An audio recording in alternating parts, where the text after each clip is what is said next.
जय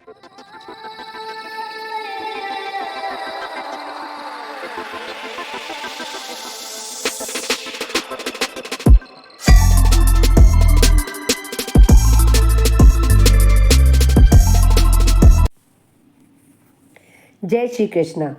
आइए आज सुनते हैं श्रावण पुत्रदा एकादशी व्रत कथा, निसंतान राजा महाजित की पुत्र प्राप्ति की कथा। एकादशियों के महात्म्य का आनंद लेते हुए धनुर्धर अर्जुन ने कहा, हे प्रभु, ये कल्याणकारी एवं महापुण्यदायी कथाएं सुनकर मेरे आनंद की सीमा नहीं है तथा मेरी जिज्ञासा बढ़ती जा रही है। हे कमल नयन, अब आप मुझे श्रावण माह के शुक्ल पक्ष की एकादशी की कथा सुनाने की कृपा करें। इस एकादशी का क्या नाम है तथा इसके व्रत का क्या विधान है? इससे किस देवता का पूजन किया जाता है तथा इसका व्रत करने से किस फल की प्राप्ति होती है? श्री कृष्ण ने कहा, हे धनुर्धर, श्रावण माह के शुक्ल पक्ष की एकादशी की कथा में श्रावण मात्र से ही अनंत यज्ञ का फल प्राप्त होता है। हे पार्थ, द्वापर युग के आरंभ में ही महिष्मती नाम की एक नगरी थी। उस नगरी में महाजीत नाम का एक राजा राज्य करता था। वह पुत्रहीन था, इसलिए वह सदा दुखी रहता था। उसे वह राज्य सुख एवं वैभव सभी कुछ अत्यंत ही कष्टदायक प्रतीत होता था, क्योंकि पुत्र के बिना मनुष्य को इस लोक एवं परलोक दोनों में सुख नहीं मिलता है। राजा ने पुत्र प्राप्ति के अनेक उपाय किए, किंतु उसका प्रत्येक उपाय निष्फल रहा। जैसे जैसे राजा महाजीत वृद्धावस्था की ओर बढ़ता जा रहा था, वैसे वैसे उसकी चिंता भी बढ़ती जा रही थी। एक दिन राजा ने अपनी सभा को संबोधित करते हुए कहा, न तो मैंने अपने जीवन में कोई पाप किया है, न ही अन्यायपूर्वक प्रजा से धन एकत्रित किया है, न ही कभी प्रजा को कष्ट दिया है तथा न ही कभी देवता एवं ब्राह्मणों का निरादर किया है। मैंने प्रजा का सदैव अपने पुत्र के समान पालन किया है, कभी किसी से ईर्ष्या भाव नहीं किया, सभी को एक समान समझा है। मेरे राज्य में कानून भी ऐसे नहीं है जो प्रजा में अनावश्यक भय उत्पन्न करें। इस प्रकार धर्मयुक्त राज्य करने पर भी मैं इस समय अत्यंत कष्ट भोग रहा हूँ। इसका क्या कारण है? मेरी समझ में कुछ नहीं आ रहा है। आप इस पर विचार करें कि इसका क्या कारण है तथा क्या इस जीवन पर्यंत मैं इस कष्ट से मुक्त हो पाऊंगा। राजा के इस कष्ट के निवारण के लिए मंत्री आदि वन को गए, ताकि वहां जाकर किसी ऋषि मुनि को राजा का दुख बताकर कोई समाधान पा सके। वन में जाकर उन्होंने श्रेष्ठ ऋषि मुनियों के दर्शन किए। उस वन में वयोवृद्ध एवं धर्म के ज्ञाता महर्षि लोमश भी रहते थे। वे सभी जन महर्षि लोमश के पास गए। उन सभी ने महर्षि लोमश को दंडवत प्रणाम किया तथा उनके सम्मुख बैठ गए। महर्षि के दर्शन से सभी को बड़ी प्रसन्नता हुई तथा सभी ने महर्षि लोमश से प्रार्थना की, हे देव, हमारे अहोभाग्य हैं कि हमें आपके दर्शनों का सौभाग्य प्राप्त हुआ।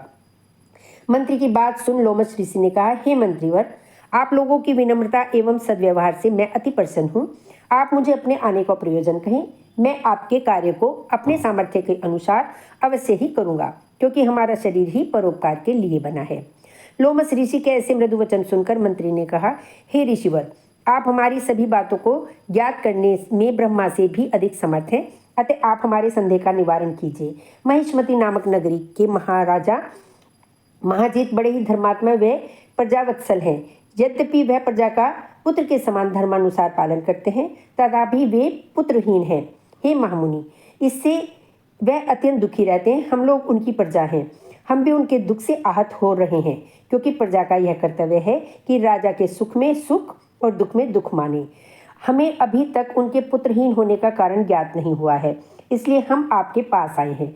अब आपके दर्शन करके हमको पूर्ण विश्वास है कि हमारा दुख अवश्य ही दूर हो जाएगा, क्योंकि महान पुरुषों के दर्शन मात्र से ही प्रत्येक कार्य की सिद्धि हो जाती है। अतः आप हमें बताने की कृपा करें कि किस विधान से हमारे महाराज पुत्रवान हो सकते हैं। हे ऋषिवर, यह आपका हम पर व हमारे राज्य की प्रजा पर बड़ा ही उपकार होगा। ऐसी करुण प्रार्थना सुनकर लोमश ऋषि नेत्र बंद करके राजा के पूर्वजन्म पर विचार करने लगे। कुछ पलों के उपरांत उन्होंने विचार करके कहा, हे भद्रजनों, यह राजा पूर्व जन्म में अत्यंत उद्दंड था तथा पाप कर्म किया करता था। उस जन्म में यह एक ग्राम से दूसरे ग्राम में भ्रमण करता था। एक समय ज्येष्ठ माह के शुक्ल पक्ष की एकादशी के दिन की बात है। वह 2 दिन से भूखा था। मध्याह्न के समय एक जलाशय पर जल पीने गया। उस स्थान पर उस समय व्याई हुई एक गाय जल पी रही थी। राजा ने उसको प्यासी ही भगा दिया तथा स्वयं जल का पान करने लगा। हे श्रेष्ठ पुरुषों, इसलिए राजा को यह कष्ट भोगना पड़ रहा है। एकादशी के दिन भूखा रहने का फल यह हुआ कि उस जन्म में यह राजा है तथा प्यासी गाय को जलाशय से भगाने के कारण पुत्रहीन है। यह सुनकर सभी सभासद प्रार्थना करने लगे, हे ऋषि, शेष शास्त्रों में ऐसा वर्णित है कि पुण्य से पाप नष्ट हो जाते हैं। अतः कृपा करके आप हमें ऐसा कोई उपाय बताइए जिससे हमारे राज्य के पूर्वजन्म के पाप नष्ट हो जाए तथा उन्हें पुत्र रत्न की प्राप्ति हो। सभासदों की प्रार्थना सुनकर लोमस ऋषि ने कहा, हे श्रेष्ठ पुरुषों, यदि तुम सभी श्रावण माह के शुक्ल पक्ष की पुत्रदा एकादशी का व्रत एवं रात्रि जागरण करो तथा उस व्रत का फल राजा के निमित्त कर दो तो तुम्हारे राजा के यहाँ पुत्र उत्पन्न होगा। व्रत के फलस्वरूप राजा के सभी कष्टों का नाश हो जाएगा।